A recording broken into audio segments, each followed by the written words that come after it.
I don't think I will, I said. She gave me a puzzled look. What do you mean? You said you'd be here when I got back and you'd explain everything, I clarified. But I won't be here, so I guess you can't. Where are you going? She asked, sounding annoyed. Anywhere but here. She pouted. What do you mean, anywhere else? It's none of your business, I replied, starting to lose patience. You're being ridiculous, she shot back. Grow up. It's the 21st century. Things have changed. You're right. You have changed, I said. But I haven't. Well, except for the gray in my beard. But you've changed, and not for the better. She looked herself over, still stunning. What are you talking about? You're going out for dinner with some guy, and you wouldn't even tell me his name. That sounds like a change to me. It's nothing, she dismissed. I love you more than ever. This doesn't change how I feel about you. I shook my head. I can't say the same. An hour ago, I loved you more than anything. But now, all I feel is disgust. She looked hurt. That's disappointing. Life's full of disappointment, I replied coldly. Yesterday, I expected to shoot an 85 on the golf course, but I ended up with an 87. Why are you talking about golf right now? It's a frustrating game, I said. You mentioned frustration, so I figured I'd share mine. Her eyes narrowed. Tell Logan I'm leaving in 20 minutes, she said. Take me seriously for once. I do take you seriously, I said. That's the problem. You're not a serious person. She looked wounded. I don't know why you'd say that. Logan, I'm leaving, she barked. You'll see. Nothing's going to change. I'll make you happy. You just don't realize it yet. You're wrong, I said flatly. Wrong about what? That nothing's changed. Everything's changed. My view of you has changed. And what about Hannah and Zoe? What will they think when their parents get divorced? We're not getting divorced, she snapped. And besides, what happens between us isn't their business. I agree, I nodded. But the part about the other guy, that's the issue. You're making this too complicated, she said, exasperated. Let's sit down and work this out. No, we're not going to do that, I said. I've made up my mind. I'm leaving. This is more important than anything else, she insisted, trying to grab hold of something. I don't care. I decided a minute ago, I said firmly. She looked ready to argue, but I stopped her. Reed, it's too late. The moment you thought I'd put up with this, you stopped respecting me as your husband. That's not true, she shouted. I never lost respect for you. I don't believe you, I said, shaking my head. Your actions prove it's true. I'm leaving. Go on your date. I grabbed my jacket, wallet, and keys, heading for the door. She chased after me, but I was already out the door. By the time she opened it, I was backing out of the driveway. I decided to visit Zoe, who lived about 4 miles away. I messaged her on the way. Netflix and chill, she texted back almost instantly. Want some company? I replied. She sent a heart emoji. I'll make popcorn. When I got there, Zoe was already on the couch. Her dog, Buddy, nearly knocked me over with excitement at the door. Hey, Buddy, I said, trying to keep my balance as he wiggled around and drooled on my pants. By the time I sat down, Zoe had already poured me a glass of wine and put some popcorn in front of me. I took a sip and gave her a look. Not a word, she warned. I like sweet wine. You don't. You're in my house, so deal with it. I laughed. I tried to raise you right. It's not my fault you lost your way. She laughed, then brushed some lint off my pants and tossed a blanket over my legs. So, what's Mom up to? I'm not sure, I admitted. She looked at me like I had 2 heads. That's weird. I know, I agreed. What do you mean you're not sure? Well, when I got home, she said she was going on a date. I told her I wasn't okay with that. She said she'd cancel, and we'd talk, but I decided I didn't want to talk and left. So, I don't know if she's on the date or still at home. Zoe stared at me in disbelief. What the hell, Daddy? A date? What do you mean? I'm just as shocked as you are. She said she was going on a date with some guy but wouldn't tell me who. She expected me to be okay with it. Dad, is this a joke? Are you sure you didn't misunderstand? I wish I had, Zoe. But no, it's real. I'm calling her, Zoe said, grabbing her phone. She didn't waste any time with pleasantries when her mom answered. Where are you, Mom? Who are you with? Don't lie to me. Dad's sitting right here. You lied. What's wrong with you? Don't call me again. I'll talk to you when I'm ready. She hung up. We sat in silence for a while. I didn't know what to say, and neither did she. Then, she started to cry, her body trembling as she sobbed into my chest. She lied to me, Dad. She said she was with you, but she wasn't. I can't believe it. I know, sweetheart. It's going to be okay. Please don't cry. How is it going to be okay? She asked, sitting up, her sadness turning to anger. She's on a date, Dad. What are you going to do? I don't know, Zoe, I said, feeling lost. I came here to get my thoughts straight. I wasn't expecting this. She grabbed some tissues, wiped her eyes, and blew her nose. Then she lay down, draping herself over Buddy. After a few minutes, she came back to my side, leaning against me. Buddy always calms me down, she whispered. Hugging Buddy always calms me down, Zoe said as she snuggled him. Hugging you always calms me down, I told her. You smell better than Buddy? She giggled. He's a little stinky. Talk to me, Daddy. Where did this come from? What's going on between you and Mom? What are you going to do? I wish I knew. I'm still shocked. We sat quietly for a minute. We should call Hannah, Zoe said, pulling out her phone.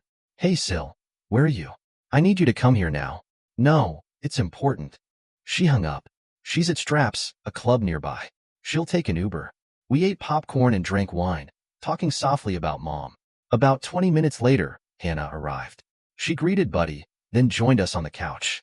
Hannah, 3 years older than Zoe, was always close to her sister.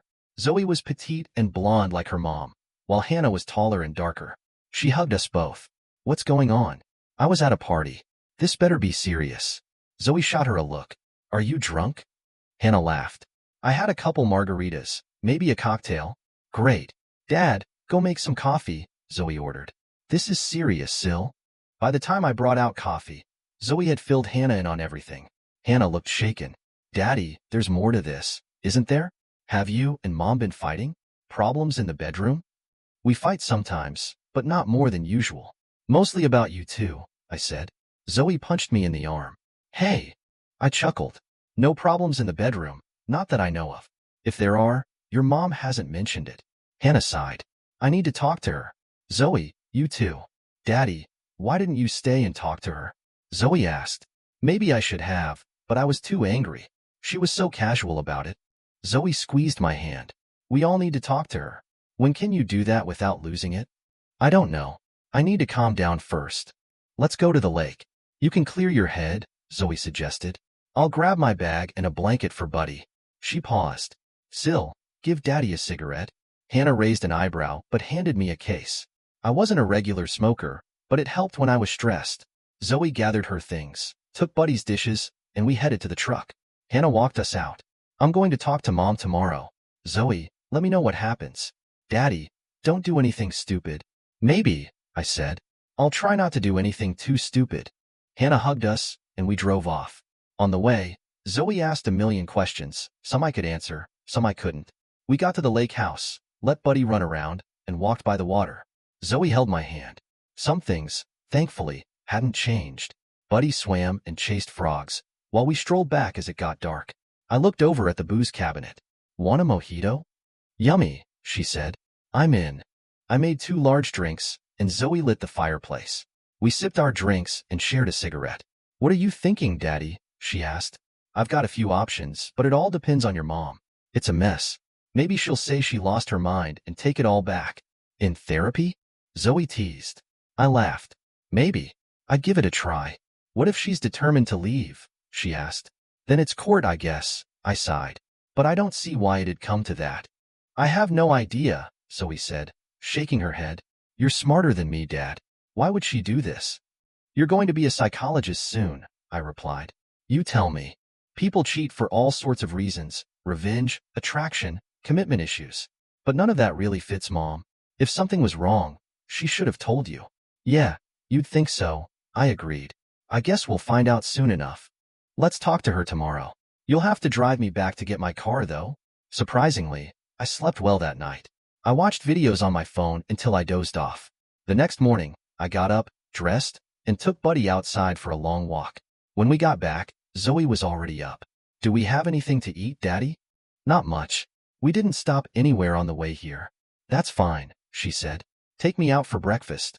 I want French toast at Gailey's. Deal. We left Buddy at the house, and he immediately fell back asleep after his breakfast. At Gailey's, we talked about all kinds of things: school, work, hypothetical situations, and Buddy's antics. Afterward, I drove her back to her place to get her car, then headed back to the lake. I sat on the porch, watching the boats pass by. It felt lonely. I missed Reed, even after everything, and I missed the quiet moments we used to share. I missed Zoe, and even Buddy. I decided to go fishing, caught a few crappies, and cooked them up with some frozen fries. They turned out great. When I turned my phone back on, I had texts from both Zoe and Hannah, asking me to come over. When I got to Zoe's, they were eating pizza. Zoe handed me a beer as I sat at the kitchen bar. I talked to her, Zoe began. Me too, Hannah added. And? I asked. You're not going to like it, Zoe said, looking uneasy. She told me she's not happy, not with you, but with her life. She feels like it lacks excitement, challenge. Some guy at work's been hitting on her, and she likes the attention. Hannah chimed in. She says she still loves you, Dad, but she wants to go on dates. And she said you can date too. I sat there, trying to process Zoe's words.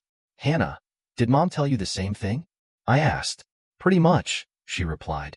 Daddy, I don't think it'll last. She'll realize she's making a mistake. Damn, Hannah, you don't mind this? Zoe interrupted. I didn't say I'm fine with it, Hannah shot back. I just think she'll come to her senses, and things will go back to normal. I was dumbfounded. And what am I supposed to do while she figures it out? Love her. Be patient. Let her calm down, Hannah said. She's just going through a midlife crisis. Or maybe not, Zoe countered. This isn't a midlife crisis. This is messing around with other men. What are your other options, Dad? Divorce her? Lock her in a cage? Hannah asked. I have no idea, I admitted. Divorce is an option. No, it's not, Hannah insisted. Don't do anything rash. You two are meant to be together. Shouldn't we at least talk to her, Daddy? Zoe asked. This is crazy, Hannah. You're acting like it's no big deal. I'm not taking sides, Hannah replied. That's the problem. Zoe snapped. You should take sides. She went on a date with some idiot, and you're saying be patient? He's a creep, and Mom is wrong for allowing it. Let's take a break. I tried to calm them, but they weren't interested. So what, Zoe? Do you want them to get divorced? It's not about what I want, Hannah. It's about what Daddy wants. He didn't ask for this. Mom did. She needs to fix it. And what does that mean for us? Hannah asked. I want to see her as little as possible until she figures it out, Zoe declared. So you're going to control our relationship with her? Hannah shot back. I'm not dictating anything.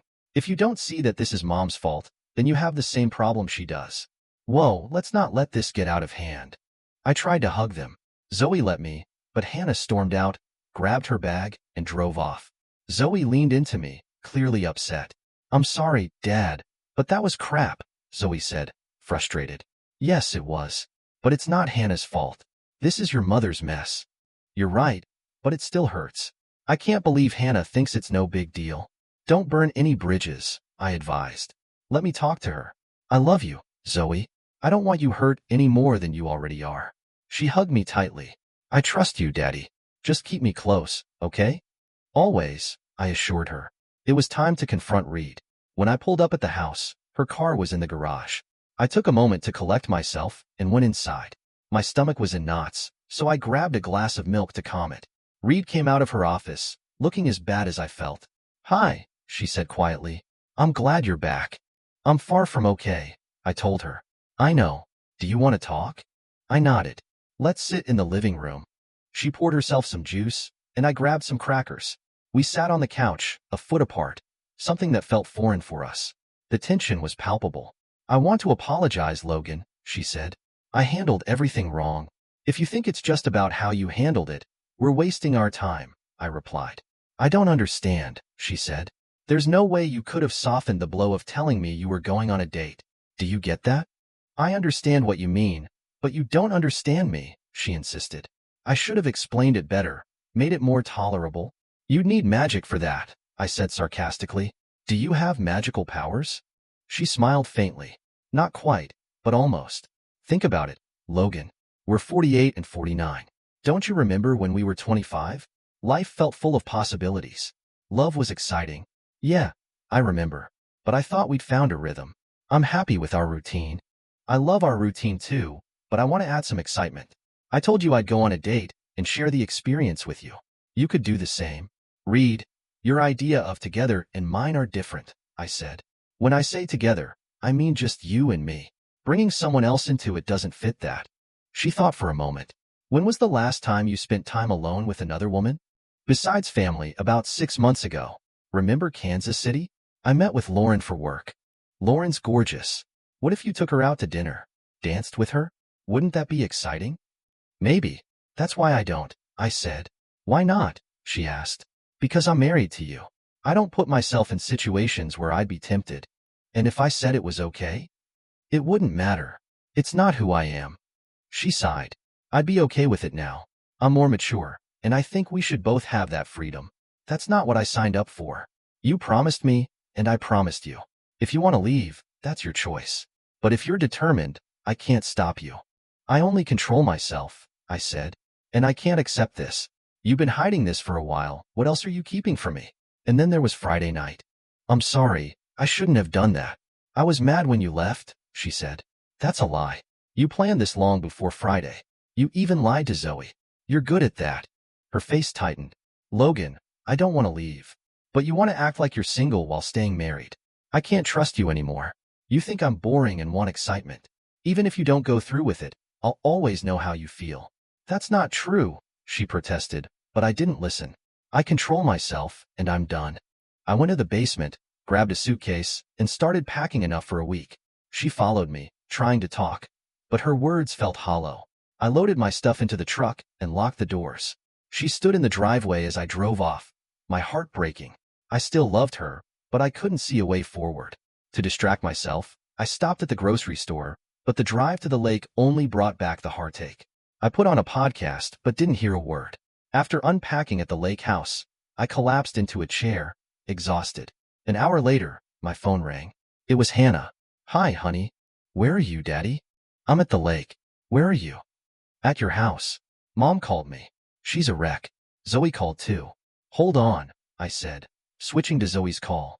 After quickly telling her I'd call back, I returned to Hannah. I'm glad you're with Mom. She's in total distress, Dad. You should be here, not me. I know, but this is difficult. Do you want to talk about it now? She was quiet for a moment. No, I guess not. Are you coming back? No, not now. I'll explain when I see you. It's not good, but it is what it is. I have to work tomorrow, but I'll stay tonight, Hannah said. That's fine, sweetie. Don't worry about us. You do what you need to do. She sighed. I love you, Daddy. This is so hard. I love you too, Hannah. We'll get through it. After hanging up, I called Zoe back. Hi, honey. You okay? Same here, she said. I guess you're at the lake? Yes. Want to come over? I'll explain everything. I'm packed, she said. I have online classes, but I work Wednesday and Thursday. Can I stay the week? Of course. I'd love that. An hour later, she arrived. Buddy trotted over, sniffing the food I was preparing, so I tossed him some pork fat. Zoe hugged me from behind as I washed my hands. It smells good, she said, wiping Buddy's drool off. We sat down to eat. How did it go with Mom? She asked. Not great. She had a lot of excuses, but it boils down to her feeling bored and wanting to feel young again. Zoe rolled her eyes. If you were seeing her as a client, what would you say?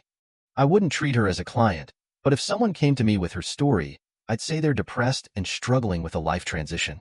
People don't have midlife crises. They just hit a point where they feel their mortality.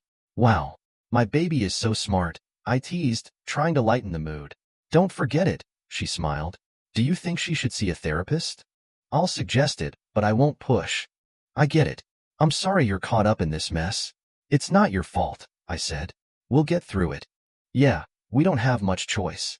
On Tuesday night, Hannah showed up, and Zoe made potato salad while I grilled burgers. We sat on the porch, enjoying the evening. Dad, Mom's a mess, Hannah said, poking at her food. Yeah, she is. What are you going to do? She wants you to come home. She says she's sorry and won't do this again. I'm sure she's sorry, but it's hard to explain. I need a minute. Want a drink? What do you have? Hannah asked. I can make palomas. Yum, Zoe said. I'm in. I mixed the drinks, and we settled in. I needed to gather my thoughts before speaking. Hannah, are you still dating that guy? No, she laughed. I realized he's an idiot. Zoe chimed in. So you finally dumped Dickweed? Hannah grinned. Yeah, I'm seeing someone else now. His name's Ethan. Zoe burst out laughing. Oh my God. Seriously? Ethan? They laughed hysterically, and I couldn't help but smile. Okay, I said, trying to get serious again. Let's say Ethan told you that you were boring. How would that make you feel? Not good. I'm not boring. No, you're not, I said. But if he feels that way, can you argue with his feelings? Hannah sighed. I see your point. We sat in a comfortable silence for a moment. Then Zoe grinned. Dad, you know I don't like raisins, right? Hannah, you don't like coconut, right? I said. Would you feel differently if I told you that you did? No, Zoe replied. Did Mom really say you're boring? She asked. Not in those exact words, I said. But she talked about how exciting things used to be, how we're stuck in a rut, and she wants to bring that excitement back. Can you feel it, Dad? Zoe asked. Maybe a little, I admitted. I know I'm not 25 anymore, but I like what we do. If I didn't, I'd be doing something else. I don't see anything wrong with that, Hannah said. Mom wants to do different things, just not with me. She likes being pursued by other men and wants to date them. Oh my God, Zoe muttered. How do I handle this? I asked. Can I tell her she's wrong? Excitement doesn't just appear. No, it won't, Zoe said, shaking her head. Honey, do you really think this just hit her on Friday? I asked. She's been thinking about it for a long time, and she never told me. I know, Zoe sighed. Me too, Hannah added. But, Dad, if she gets therapy and changes her mind, could you work it out? I shook my head. She thought she could just tell me she was going on a date, and I'd be okay with it. That's too disrespectful. Hannah leaned back in her chair. What if she's truly sorry? She's sorry for not telling me better, not for doing it, I said. I'll talk to her, Hannah offered.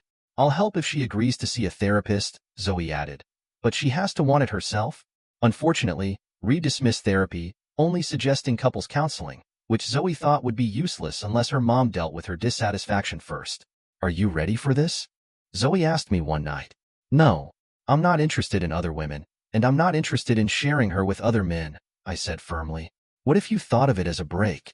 You could see other women, and when Mom gets her head straight, you could get back together, Hannah suggested. And what if in a few years, she feels bored again? I asked. Besides, I don't know any hot chicks waiting for me.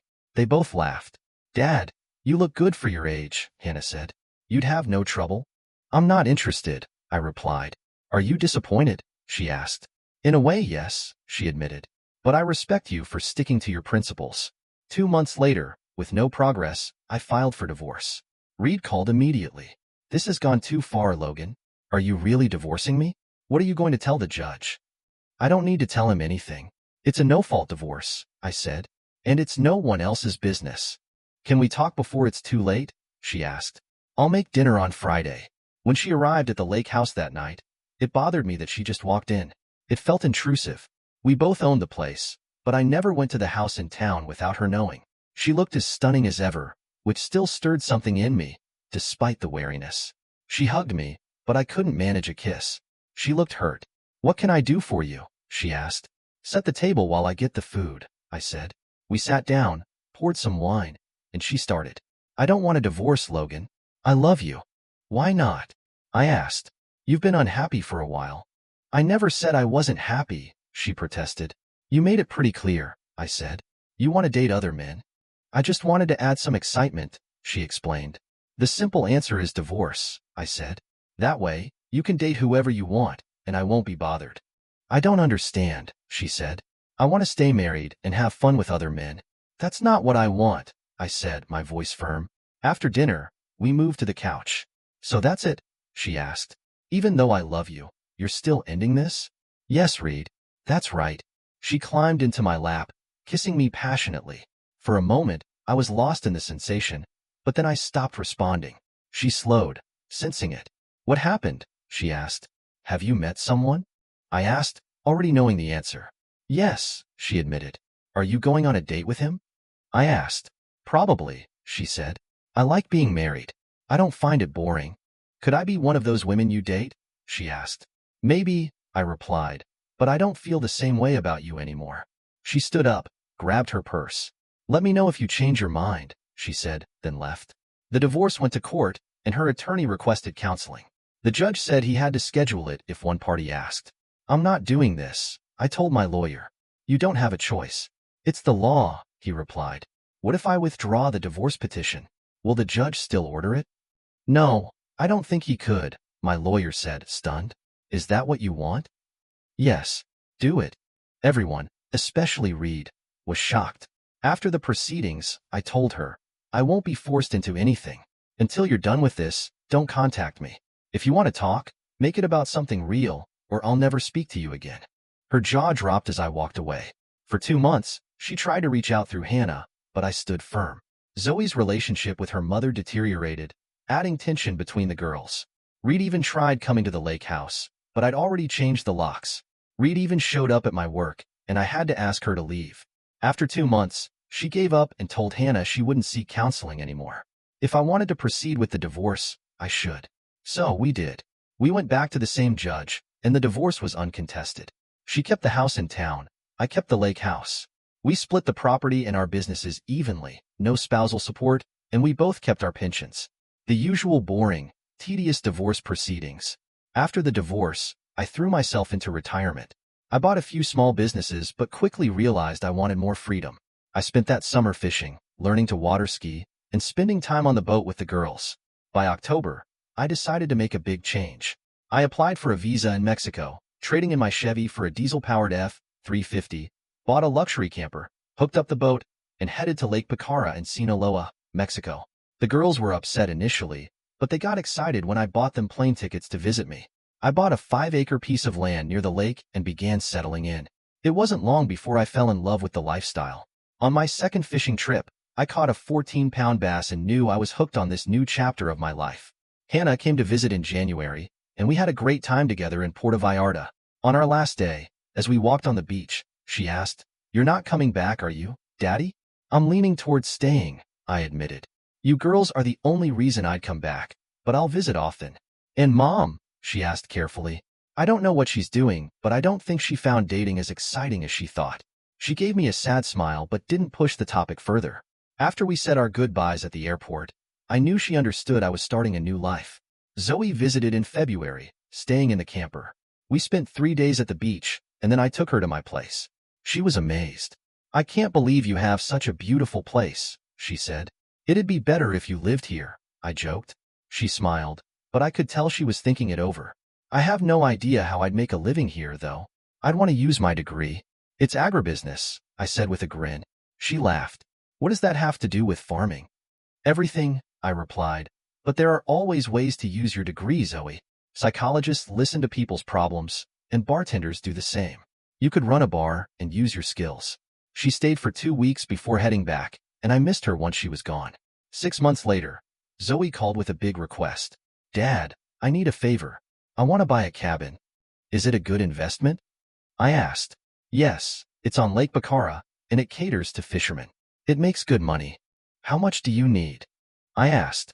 She gave me the figure, and I whistled. "Wow, you really went big. Go big or go home," she laughed. I agreed to help, and soon Zoe owned the lodge. She ran it like a pro, and Buddy, her dog, became a local celebrity. I spent a lot of time there, always with a spot reserved for me in the kitchen. One Friday night, the chef asked if I minded sharing my table. I didn't, so he brought someone over. When I saw her, I was stunned. She was stunning, elegantly dressed in yellow, with black curls streaked with gray. Her dark eyes were captivating. "Mr. Barton," the chef introduced, "this is Miss Ortiz." I stood and smiled. "Please call me Logan." "You can call me Maya," she said, her English flawless but accented. She had already ordered a glass of sangria, and her laugh, low and musical, put me at ease.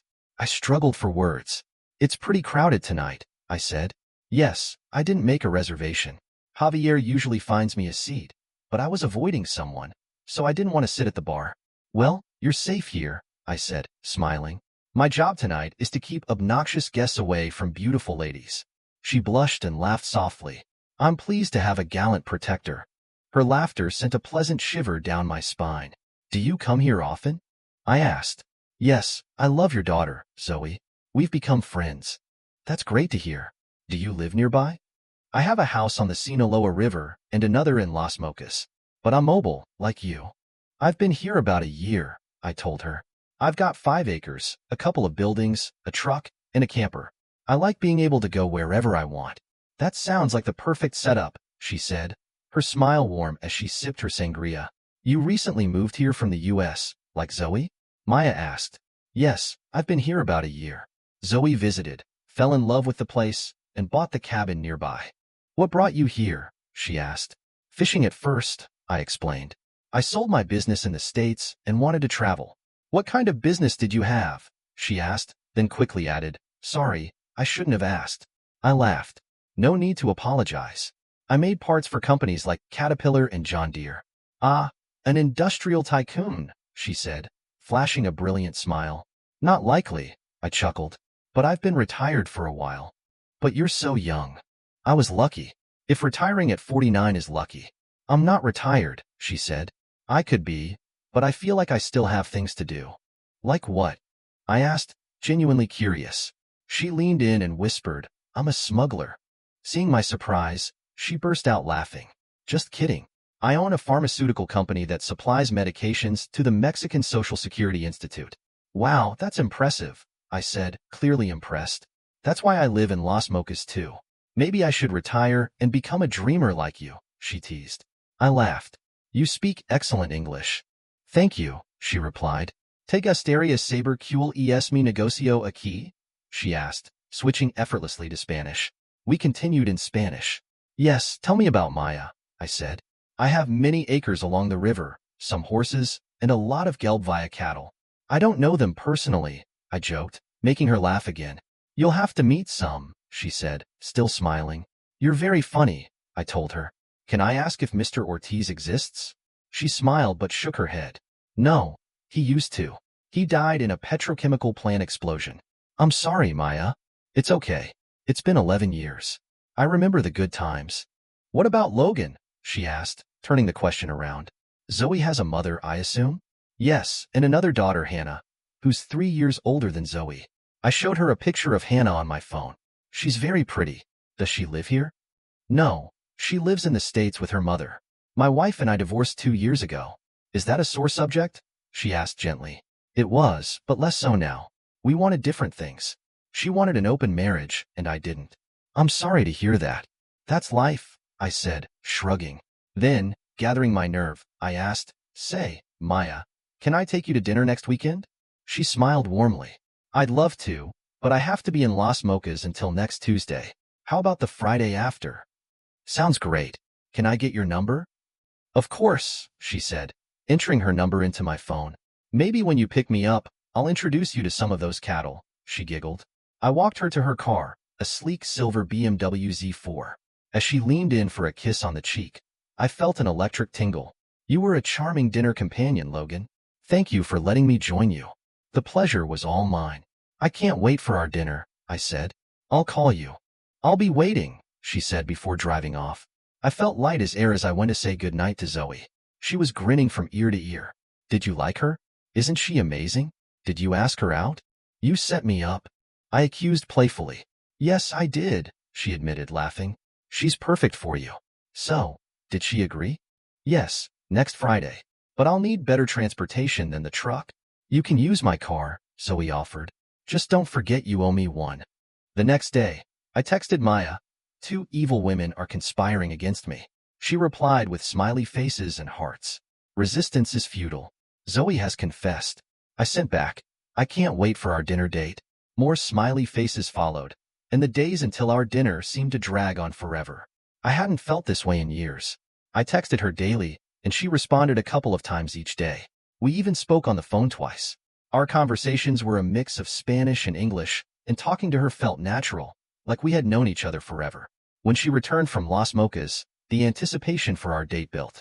I borrowed Zoe's car and followed the directions Maya gave me. Eventually, I reached a gated path with no house in sight, but I found a call button. Hola, es Logan, I said into the speaker.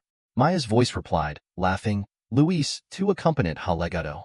The gate opened, and I drove down a long driveway toward a large mansion perched on a cliff with a stunning view of the river. A young girl, about 12 or 13, opened the door.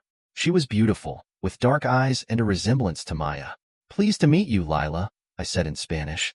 You look a lot like your mother. Do you speak English? Yes, she said, blushing slightly. I speak English, Spanish, and French. I'm sure you're good at all of them. I want to take your mom out to dinner. Is that okay with you? She gave me a critical look but smiled. Yes, you're charming for an older man. I laughed. You're a flatterer. And I'm not old. She giggled, leading me into the house. This is Marisol, she introduced an older woman. She takes care of me when mom's not here. Would you like a drink while we wait? What do you suggest? I asked. I drink lemonade. We also have juices or adult drinks. Lemonade sounds perfect. She poured the drinks, and we took them to the living room. The sliding glass doors led to a mahogany deck with a breathtaking view of the river and valley. I like it here, Lila said, settling in beside me. Let's sit and talk. Your mom never mentioned you, I said, teasing. Maybe she's embarrassed to have such an impressive daughter. She's afraid people will like me more than her, Lila joked. We laughed, and just then, Marisol brought more lemonade. Thank you, Marisol, we said in unison, making Lila giggle again. You steal other people's thoughts, she teased. Everyone around me wears tinfoil hats, I joked back. We might have some, she laughed. Should I warn my mom? Lila asked, her eyes twinkling with mischief. No, I need to figure out what she's thinking to make her happy, I said, trying to keep things light. Good plan, she giggled. This is my first date in years, I admitted. I need all the help I can get. Don't worry, Mom loves making an entrance. She'll be ready soon, Lila reassured me. Sure enough, I soon heard Maya's voice, soft and low. When I turned, I saw her coming down the stairs, looking breathtaking in a simple, elegant white linen dress with lace detailing at the neckline, paired with tan platform sandals. She completed the look with a wide-brimmed white hat, and for a moment, I was speechless. See? She likes to make an impression, Lila teased. Isn't she beautiful? I cleared my throat, trying to sound composed. Yes, Maya. You look absolutely stunning. Maya smiled warmly. I see you've met my predate assistant. Yes, and it was a pleasure, I said, nodding at Lila. She's a charming young lady. Thank you, Maya replied. I wanted her to be a surprise. I know how much you love your daughters, and I wanted you to meet mine. Lila is my whole world. I can tell, I said, touched by the sentiment. We headed to a nearby restaurant with a vibrant atmosphere, where we enjoyed great food and live music. Maya and I even danced, and she turned out to be an incredible dancer. Holding her during a slow dance was a moment I knew I wouldn't forget. The drive back to her house passed in a blur of happiness, and when we reached her door, she kissed me. An electrifying kiss that left me breathless. Before I left, she invited me and Zoe to join her and Lila for a day at the river the following Saturday. I gladly accepted. The next Tuesday, Hannah called me. Dad, when can I hang out with you and Zoe? How about tonight at 8? We're having dinner at Zoe's. Perfect.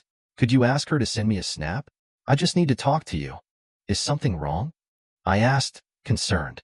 No, nothing major. I just miss you. I miss you too, Sil, I said. See you tonight. Zoe was more than happy to host Hannah, and later that night, after the usual conversations, Hannah dropped a bombshell. Dad, Zoe, I hate living where I am. I'm tired of dating idiots. I hate my job, and Mom makes me miserable. I want to move here. Really? Zoe's eyes lit up. That would be amazing. Hannah, can you get a job here? I asked. I think I already found one. I'm buying the travel agency that books the cabins around the lake, including Zoe's. Wow, you've really thought this through, I said, amazed. I have, Hannah replied, but I wanted to talk to you first, in case you didn't want me here. She started to cry, breaking my heart. Hannah, I'm sorry I ever made you doubt that. I love you, and of course I want you here. Me too. Zoe added. You're my big sister. Remember when you spanked Ryan Peters for picking on me? Hannah laughed through her tears. Yeah, I do. He was such a jerk. When do you think you'll move? I asked. It might take a couple of months, but I've already started the process. I can't wait, Zoe exclaimed, and we spent the rest of the evening talking about her plans. That night, as I lay in bed, I reflected on how good my life had become. Zoe had moved in, I had met Maya, and now Hannah was planning to move here as well. Things couldn't have been better. On Friday, I texted Maya to ask if I should bring anything for the river trip. Zoe says you make great pico. Bring that, she replied. The next day, I made a big batch of pico de gallo, and Zoe and I drove to Maya's house. As we pulled up, I wondered what Maya and Lila would think of my truck. They were clearly well off, but I liked my simpler lifestyle. I wasn't sure if they'd understand that, but we'd soon find out. Lila ran out as we arrived, hugging Zoe and then throwing her arms around me. We're going to the river. Mommy made everything for the taco feast. Yum, Zoe said, excited. Come inside, Lila said. Mom and Marisol are finishing packing the coolers. We helped them load everything into the truck. Lila's phrasing made me smile. She always had a way with words. Once everything was ready, we set off with Zoe and Lila in the back seat, and Maya beside me in the front. As we drove, Maya pointed out different barns and buildings along the way. What kind of barns? Zoe asked. All kinds, Maya replied. We have barns for horses, equipment, storage, livestock, you name it. When we arrived at the river, there was a beautiful setup with a gazebo, picnic tables, and even jet skis by the dock. Maya planned to heat everything on the grill, but I offered my camper's stove if she needed it. I'd love to see inside, Lila said. Sure, I'll give you the grand tour, I said. As we put the taco shells in the oven, Lila explored every corner of the camper, testing out the bed and chairs, while Zoe and I carried the food to the tables. That gave me a chance to steal a kiss from Maya. It was passionate and left us both breathless. Hello, beautiful, I whispered. I've been waiting all day for that. Me too, she said, smiling. Zoe and Lila returned, and we got lunch going. Everyone raved about my pico de gallo, and we spent the next hour chatting and laughing before Lila suggested we try the jet skis. The girls quickly changed into swimsuits, and I threw on my trunks. As we launched the jet skis, Lila asked, Can I ride with you, Logan? I'd love that, I said. You drive first, then I'll take a turn, and maybe your mom can ride with you after. When Maya and Zoe appeared in their bikinis, I was momentarily stunned. Maya looked breathtaking, and when she caught my gaze, she blushed. Ready? She asked with a smile. We all hopped on the jet skis and headed upriver. After a few miles, Maya pointed out a cliff with a rope swing attached to a tree. We shut down the engines.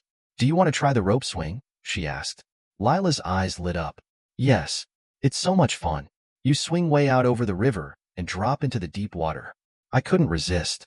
Maya held the jet ski while we climbed up the cliff, ready for the adventure. Who wants to go first? I asked, eyeing the rope swing.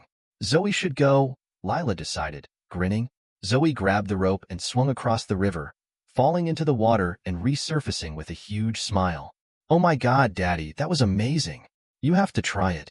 Lila went next, flipping through the air before swimming back like an otter. Maya followed, moving gracefully. Then it was my turn. The height was intimidating, but I jumped anyway. The swing was exhilarating, and the cool plunge into the water was a rush. Maya and I sat together watching as Zoe and Lila took a few more turns. Lila wanted to drive the jet ski on the way back, so we let her, and by evening, we were back at Maya's house, enjoying cool drinks in the setting sun. After helping pack up the gear, Maya invited me to stay for dinner. Later, Zoe asked, How are you feeling, Daddy? Pretty good. A little tired. Sun and water wear you out. That's not what I meant, she said, giving me a knowing look. I mean about Maya and Lila. Lila is a little doll. It's impossible not to like her. And Maya, well, I've developed feelings I never knew I had. She makes me happy just being around her. She's beautiful, warm, funny, smart, independent, and a great mom. She's everything a man could want. I think she feels the same about you. She told me she thinks you might be the one. I smiled. There can only be one, right? Just don't screw it up, Zoe teased. I put a lot of effort into this. I'll do my best. Thanks, Zoe. Now you need to focus on finding love too. I will. My eyes are open, she replied, hugging me before I left. Maya and I started seeing each other more often, spending time 2 or 3 times a week. When she was away on business, I'd take Lila fishing or water skiing. I quickly grew to love Lila as if she were my own daughter. After 4 months, I was deeply in love with Maya. When we were together, I was the happiest I'd ever been. When we were apart, I constantly thought of her. The 4 of them, Maya, Lila, Zoe, and Hannah, often spent time together, with or without me. One Monday, I called Maya and asked, How about a trip to Tulum this weekend? She called back immediately, excited. Really? I've never been there, but I've always wanted to see the Mayan ruins. What about Lila? I asked. I was thinking of inviting Zoe and Hannah too. A family celebration. Maya paused, clearly touched. Logan, that means a lot. Lila and I would love that. It's wonderful you think of us as family. They love you and Lila too, I said. Do you love me very much? I want to tell you everything in person, I replied. Understood. We'll talk in Tulum. The flights were smooth, and Tulum was as beautiful as Hannah had described. Our hotel was luxurious, right on the beach. On Saturday, we spent the day by the ocean, and that evening, Zoe and Hannah took Lila to a beach party, leaving Maya and me alone. As we walked back to the hotel, I pulled her close. That wasn't suspicious at all. I think we were set up. Maya laughed. You don't mind, do you? Not at all. I love it. We made drinks and snuggled up on the couch in my room. Maya, you asked if I love you. I want you to know that I do. I love you more than I ever thought possible. Since the moment we met, you filled my heart and mind. I think of nothing but you. Her deep, dark eyes were full of emotion. That makes me so happy, she said softly. I love you, Logan. After Carlos died, I didn't think I could love again, but you've changed that. You own my heart now. My heart belongs to you, I said, overwhelmed with love. I've wanted this since the moment I met you. We kissed, and the night unfolded in the most intimate way. Waking up with Maya in my arms, I felt a deep peace. The sun streamed through the curtains, and as we lay there, I heard a knock at the door. Come back with a warrant, I called, making Maya laugh. It was Zoe, along with Hannah and Lila, pushing a cart of breakfast into the room. They jumped on the bed, laughing and chatting with Maya, while Lila sat on my lap. You love her, don't you? Lila asked, her long hair cascading around us. I do, Lila. I love her very much, and I love you too, I said, hugging her tightly. I want to be your daughter, like Zoe and Hannah, she said, her voice full of sincerity. Tears of joy filled my eyes. I'd be honored, Lila. I'll try my best to be everything you need. Are you going to marry Mom? She asked, her eyes hopeful. So we can be a real family? There's nothing I want more, I said, smiling as I held her close. But I need to talk to your mom first, I whispered to Lila, smiling at her excitement. Just the two of us, and I'm not quite ready yet. I leaned in closer and added, I don't even have a ring. Lila giggled, her eyes wide with understanding. Okay, that makes sense. We shared a hearty breakfast, full of lively conversation and laughter, then hurried to catch the shuttle to the Mayan ruins. The sight was breathtaking, ancient stone temples rising against the sky, the echoes of history in every corner. It was one of those moments where life felt perfectly aligned, made even more special by having Maya and Lila with me. I couldn't have asked for better company, and the thought of sharing more of these experiences with them for the rest of my life filled me with joy. On Monday, we flew back home, tired but content. After dropping off Maya and Lila, I took Zoe and Hannah to a jeweler I had heard about, one from the Nahuatl tribe with a beautiful collection of stones. We spent an afternoon choosing a ring, finally settling on a red-orange fire opal, Maya's favorite stone, set with 4 small diamonds. The jeweler said it would take 2 weeks to make, and he would send it to me when it was ready. As soon as I had the ring in hand, I asked Maya if we could visit the gazebo by the river again. She seemed to sense what I had in mind, but simply smiled and told me to come by. Lila was practically bouncing with excitement when I arrived, but she quickly retreated to her room, giggling, not wanting to spoil the surprise. In the gazebo, with the gentle breeze and the sound of the river flowing nearby, I knelt down, my heart pounding. Maya's hand flew to her mouth, her eyes wide with emotion.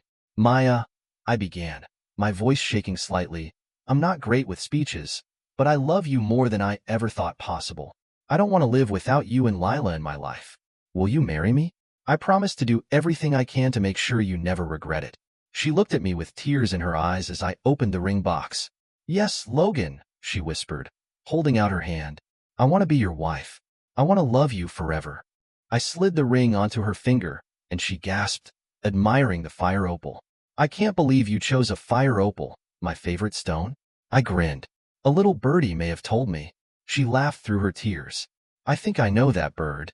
We embraced, and when we returned to the house, Lila was waiting, her face beaming with excitement. I can't believe it, she shouted, running toward us. You're going to be my father, Logan. She flung her arms around me, tears streaming down her face. I knelt down and hugged her tightly. I thought this would make you happy, baby girl.